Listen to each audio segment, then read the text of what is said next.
Shalom, everyone. This is Rabbi Brian.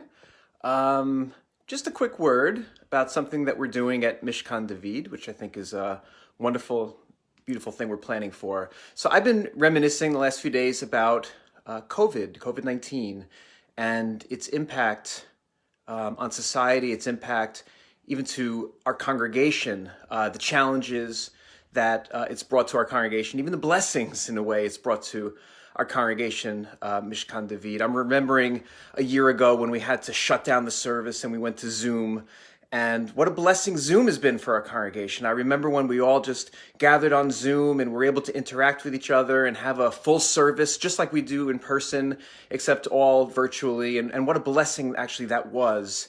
I'm remembering Passover when we normally in our congregation have like a really big gathering. We go to a banquet hall and we all have a Passover Seder and we celebrate and we dance together. And it's always just an incredible, joyous time. But last year, all we did was we had one family do their Seder from their home and Zoom it for everybody else to watch and to participate from their own homes. And what a blessing that was.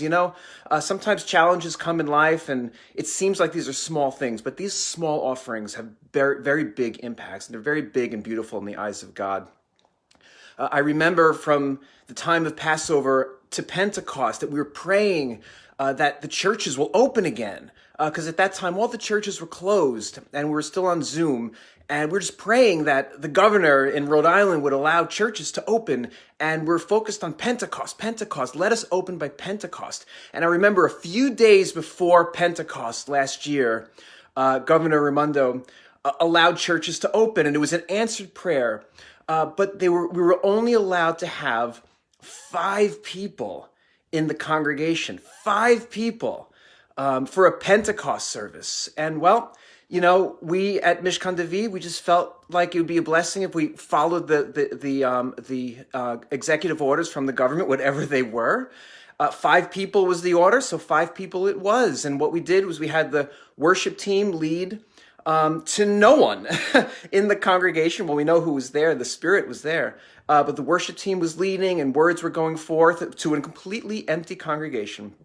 And then we opened up the door, because this is how we advertised it. And I remember opening up that door and seeing a line of people in the parking lot of the church waiting to come in just for a little bit of a blessing. And I remember people came in one at a time, because we had to keep 5 in total. So they came in one at a time and they stood at a little distance from me, and I gave them a little blessing, personal blessing, and anointed their forehead with some oil. And then they left and somebody else came in. And it was such a small thing, but as I think back right now, I can almost cry thinking about it. It was such a beautiful and holy moment.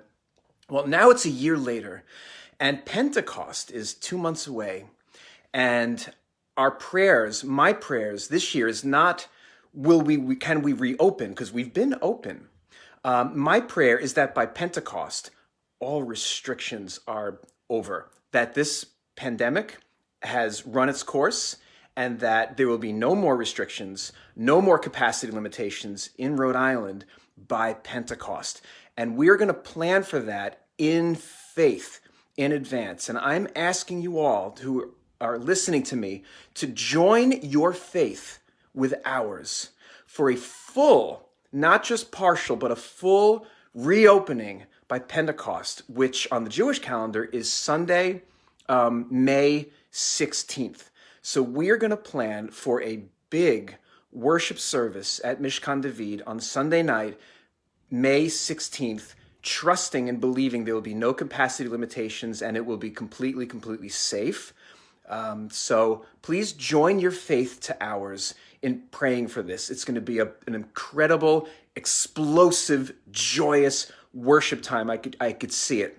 What we're going to do on that morning, for those who are willing to join us on Sunday morning, on May 16th, plenty of time to prepare, we're going to gather in Diamond Hill State Park, and we're going to hike up that little hill they have there to get to the top of it. It's about 300 feet, a couple miles. If you want to join. We'll go to the top of that hill, and we'll blow the shofar, and we're going to call people prophetically and spiritually from the north, from the south, from the east, from the west, and it's time, and this is what I'm feeling in spirit, it's time to come home. This COVID, for many people, whether it's folks at Mishkahn David or whether it's folks in other churches, COVID has almost been like a time of exile for a lot of people, where they're staying home, they're enjoying their services from the comforts of their home, and that's very comfortable, and it's a wonderful blessing. But I really feel the call in the Spirit to say, it is time to come home. The time of the exile is over. It is coming to an end. Pack your bags, get ready. Come, let's go up to the mountain of the Lord, to the house of the God of Jacob. It is time, my brothers and my sisters, to come back to the house of the Lord. This is the time. So come on back, start packing your bags, start praying about when you can return to your local congregation, whether it's Mishkahn, whether it's your local church. Start preparing to return to the house of the Lord. Come, let us go. Exiles are always meant to be temporary. They're never meant to be permanent. So start making your way back, and let's pray together and join our faiths together by Pentecost, Shavuot in Hebrew, that restrictions will be lifted, all capacity limitations will be lifted, and we're going to have an amazing, full, Spirit-led, Spirit-filled worship service on Shavuot, Pentecost, on Sunday night, May 16th at Mishkahn David, and we'll meet earlier that day in the morning at the park, Diamond Hill State Park, to climb up that hill and blow the shofar to the north, to the south, to the east, and the west. Will you please share this video and get the word out there? I want this event and this word to bless everyone in the surrounding areas. It is time to come home. The exile is coming to an end. It is time to return to the house of the Lord. And let's look forward to Pentecost this year for an explosive, amazing time. Please share this video. Shalom.